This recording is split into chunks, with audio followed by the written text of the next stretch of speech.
ಯೂಟ್ಯೂಬ್ನಲ್ಲಿ ಶಿವಮೊಗ್ಗದ ಸುದ್ದಿಗಳನ್ನು ನಿರಂತರವಾಗಿ ಪಡೆಯಲು ಈಗಲೇ ಸಬ್ಸ್ಕ್ರೈಬ್ ಮಾಡಿ.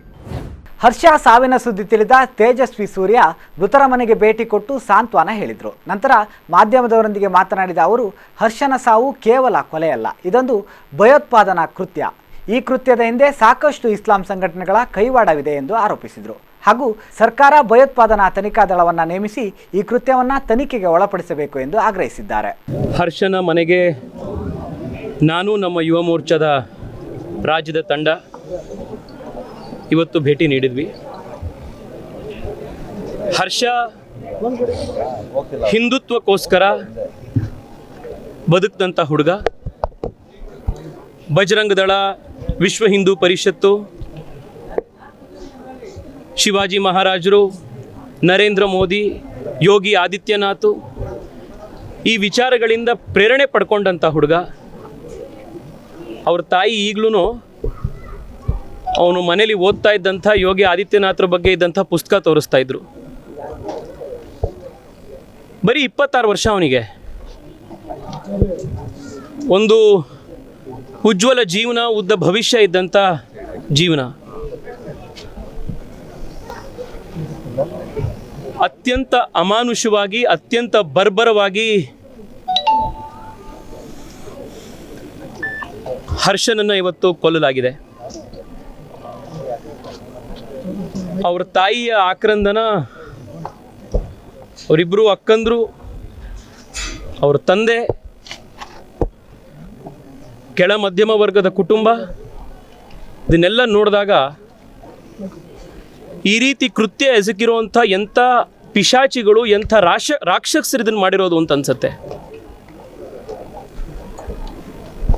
ಮಡಿಲು ಪೂರ್ತಿ ಖಾಲಿಯಾಗಿದೆ. ಮಡಿಲಲ್ಲಿ ಈಗೇನೂ ಉಳಿದಿಲ್ಲ, ಬರೀ ಕೇಸರಿ ಶಾಲ್ಗಳಷ್ಟೇ ನಮಗೆ ತಂದುಕೊಟ್ಟಿದ್ದು ಹರ್ಷ ಅಂತ ಅವ್ರ ತಾಯಿ ಕಣ್ಣೀರಿಡ್ತಾ ಇದ್ರು.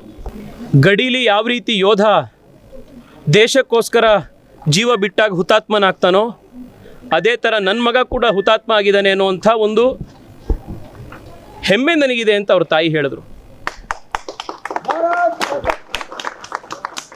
ಪ್ರತಿ ಮನೇಲೂ ಈ ರೀತಿ ಹರ್ಷ ಹುಟ್ಟಬೇಕು ಅಂತ ಅವ್ರ ತಾಯಿ ಇವತ್ತು ಹೇಳಿದ್ರು. ಇವತ್ತು ಯಾರಿವತ್ತು ಹರ್ಷನನ್ನು ಕೊಂದು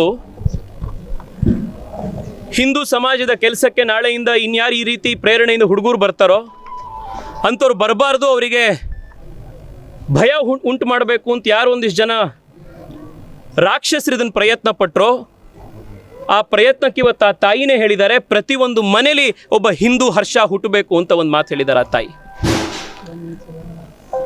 ನಮಗಿವತ್ತು ಹೋದ ಜೀವನ ಬರೆಸ್ಕೊಡ್ಲಿಕ್ಕೆ ಸಾಧ್ಯ ಇಲ್ಲ. ಕಳ್ಕೊಂಡಂಥ ಜೀವವನ್ನು, ಕಳ್ಕೊಂಡಿರೋ ಮಗನನ್ನು ನಾವು ಯಾರೇ ಎಷ್ಟೇ ಬಂದು ಎಷ್ಟೇ ಸಾಂತ್ವನ ಹೇಳಿ, ಎಷ್ಟೇ ಹಣಕಾಸಿನ ಸಹಾಯ ಮಾಡಿದ್ರೂ ಕೂಡ ಹೋದ ಜೀವ ಮತ್ತೆ ಬರಲ್ಲ. ಆದರೆ ಅವ್ರ ತಾಯಿ ಕೈ ಹಿಡಿದು ಪರಿಯಾಗಿ ನಮ್ಮೆಲ್ರಿಗೂ ಕೇಳಿದ್ದು ಒಂದೇನೆ, ಮತ್ತೊಂದು ತಾಯಿಗೆ ತನ್ನ ಮಗ ಈ ರೀತಿ ಕಳ್ಕೊಳ್ಳೋ ಅಂಥದ್ದು ಇನ್ನೊಂದು ಸತಿ ನಡಿಬಾರ್ದು. ಮತ್ತೊಂದು ಕುಟುಂಬದಲ್ಲಿ ಹರ್ಷನಂತ ಮತ್ತೊಂದು ಸಾವಾಗಬಾರ್ದು, ಆ ರೀತಿ ನೀವು ನೋಡ್ಕೋಬೇಕು ಅಂತ. ಇನ್ನೇನು ಅವ್ರ ಅಪೇಕ್ಷೆ ಇಲ್ಲ. ಎಲ್ರಿಗೂ ಸಮಾನತೆ ಇರಬೇಕು ಅಂತ ಈಕ್ವಾಲಿಟಿಗೋಸ್ಕರ ಹೊಡೆದಾಡಿದ್ದವನು. ಫೇಸ್ಬುಕ್ ಪೋಸ್ಟ್ ಹಾಕಿದಾಗ ಈ ರೀತಿ ಆಗ್ಬಿಡುತ್ತೆ ಅಂತಂದರೆ ಐಸಿಸ್ಗೂ ನಮಗೂ ವ್ಯತ್ಯಾಸ ಏನಿದೆ? ಇವತ್ತು ಹಿಂದುತ್ವದ ವಿಚಾರ ಏನಿದೆ, ಹಿಂದೂ ಸಮಾಜದ ವಿಚಾರ ಏನಿದೆ, ಅದು ಪಕ್ಷ, ಪಾರ್ಟಿ, ಸರ್ಕಾರಗಳು ಇದೆಲ್ಲದಕ್ಕಿಂತ ಮೇಲಿರುವಂಥ ಸಂಗತಿ. ಇವತ್ತು ಹರ್ಷನನ್ನು ಹತ್ಯೆ ಮಾಡಿರುವಂಥ ಈ ರಾಕ್ಷಸರಿಗೆ ನಾನು ಇವತ್ತೊಂದು ಮಾತು ಹೇಳ್ತಾ ಇದ್ದೀನಿ. ಇವತ್ತು ರಾಜ್ಯದಲ್ಲಿರುವಂಥದ್ದು BJP ಸರ್ಕಾರ, ರಾಜ್ಯದಲ್ಲಿ ಇವತ್ತಿರುವಂಥದ್ದು ಹಿಂದುತ್ವದ ಚಿಂತನೆಯ ಆಧಾರದ ಮೇಲೆ ಇರುವಂಥ ಸರ್ಕಾರ. ಯಾರ್ಯಾರು ಇದನ್ನು ನೀವು ಎಕ್ಸಿಕ್ಯೂಟ್ ಮಾಡಿಸಿದ್ದೀರಾ, ಇದ್ರ ಹಿಂದೆ ಯಾರ್ಯಾರಿದ್ದೀರಾ, ನಿಮ್ಮೆಲ್ಲರೂ ಕೂಡ ಹುಡುಕಿ ಗಲ್ಲಿಗೇರಿಸುವಂಥ ಕೆಲಸ ಈ ಸರ್ಕಾರ ಮಾಡುತ್ತೆ. ಅದೇ ನಾವಿವತ್ತು ಇಡೀ ರಾಜ್ಯದ ಜನತೆ ಕೊಡ್ತಾ ಇರುವಂಥ ಸಂದೇಶ. ಈ ಮತಾಂಧ ರಾಕ್ಷಸರನ್ನ ಗಲ್ಲಿಗೇರಿಸುವಂಥ ಕಾಲ ಇದು ನಮ್ಮ ಸರ್ಕಾರ ಇವತ್ತು ಮಾಡೇ ತೀರತ್ತೆ. ಮಾನ್ಯ ಮುಖ್ಯಮಂತ್ರಿಗಳು ಮಾಡೇ ಮಾಡ್ತಾರೆ ಅನ್ನುವಂಥ 100ಕ್ಕೆ 100 ನಂಬಿಕೆಯನ್ನು ನಾವಿವತ್ತು ಹರ್ಷನ ತಾಯಿಗೆ ತಂದೆಗೆ ಕೊಟ್ಟು ಬಂದಿದ್ದೀನಿ. ಹಿಂದೂ ಹರ್ಷನ ಹತ್ಯೆ ಇದು ಮರ್ಡರ್ ಅಲ್ಲ, ಇದು ಆಕ್ಟ್ ಆಫ್ ಟೆರರ್, ಇದು ಭಯೋತ್ಪಾದಕ ಕೃತ್ಯ. IPC 302 ಕೆಳಗಡೆ ಇದನ್ನ ನೀವು ಮರ್ಡರ್ ಅಂತ ನೀವು ತನಿಖೆ ಮಾಡೋದಲ್ಲ. ಅನ್ಲಾಫುಲ್ ಆಕ್ಟಿವಿಟೀಸ್ ಪ್ರಿವೆನ್ಷನ್ ಆಕ್ಟ್ನ ಕೆಳಗಡೆ, UAPA ಆಕ್ಟ್ನ ಕೆಳಗಡೆ ಇದನ್ನ ಭಯೋತ್ಪಾದಕ ಕೃತ್ಯ ಅಂತಲೇ ನೀವಿವತ್ತು ಮೊಕದ್ದಮೆಯನ್ನು ದಾಖಲಿಸಬೇಕು. This is an act of terror, this is not murder.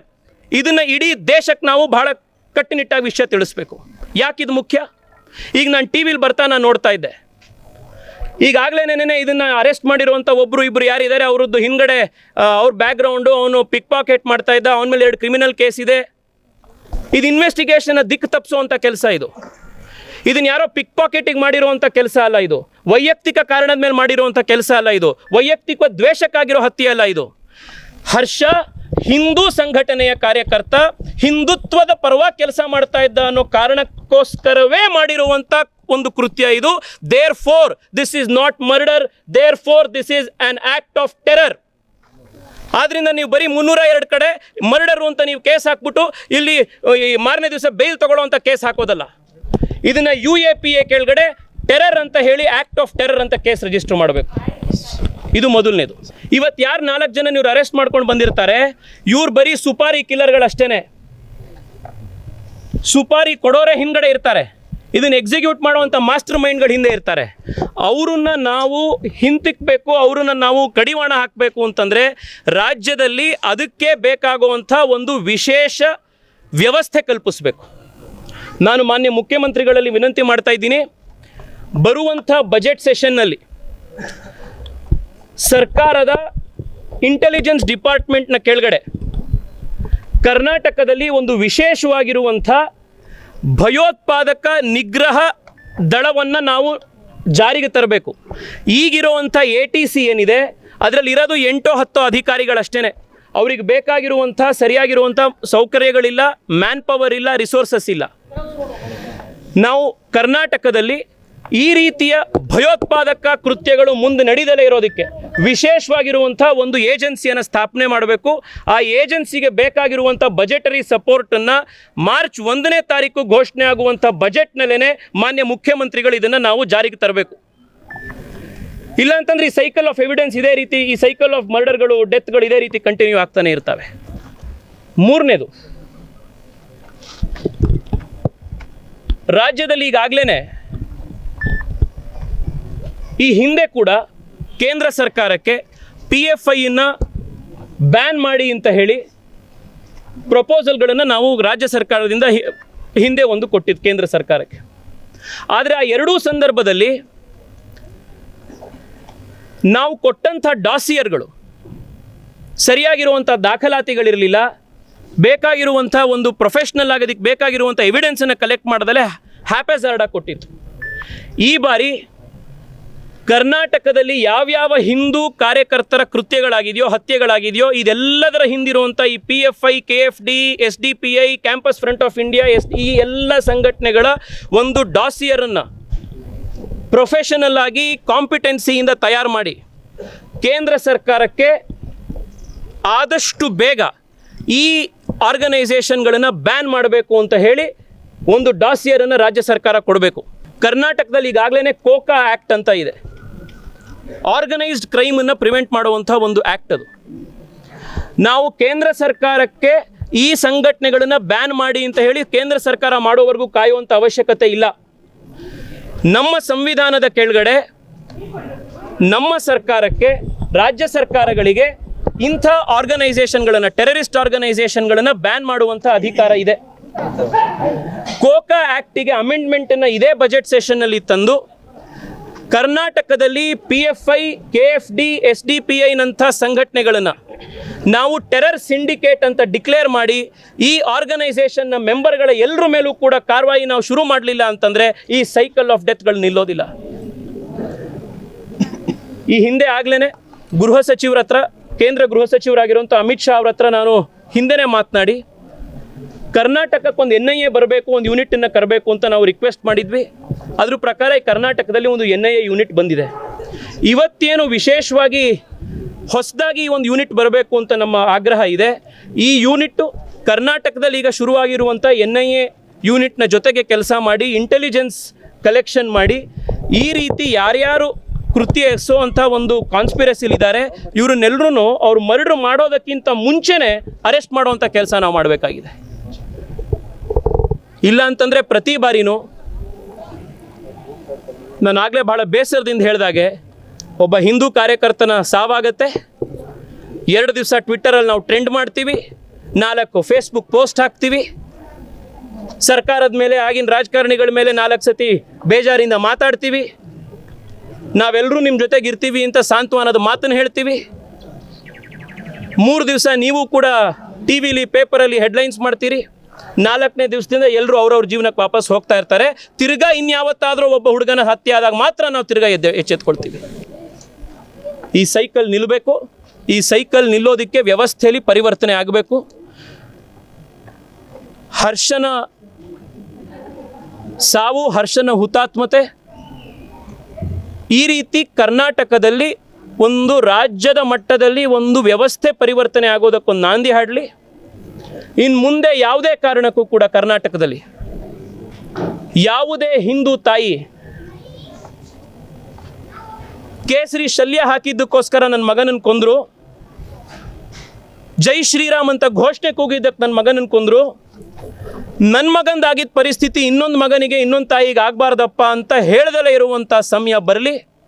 ಅದ್ರ ಕೆಳಗೆ ಆ ಒಂದು ಕೆಲಸ ಮಾಡೋದಕ್ಕೆ ನಮ್ಮ ರಾಜ್ಯದಲ್ಲಿರುವಂಥ ಭಾರತೀಯ ಜನತಾ ಪಾರ್ಟಿಯ ಸರ್ಕಾರ 100ಕ್ಕೆ 100 ತಯಾರಿದೆ. ಇನ್ನು ಮುಂದೆ ಯಾವ ಕಾರಣಕ್ಕೂ ಕೂಡ ಈ ರೀತಿ ಆಗದಲೇ ಇರುವಂಥ ರೀತಿ ಕ್ರಮವನ್ನು ನಮ್ಮ ಸರ್ಕಾರ ತಗೊಳುತ್ತೆ.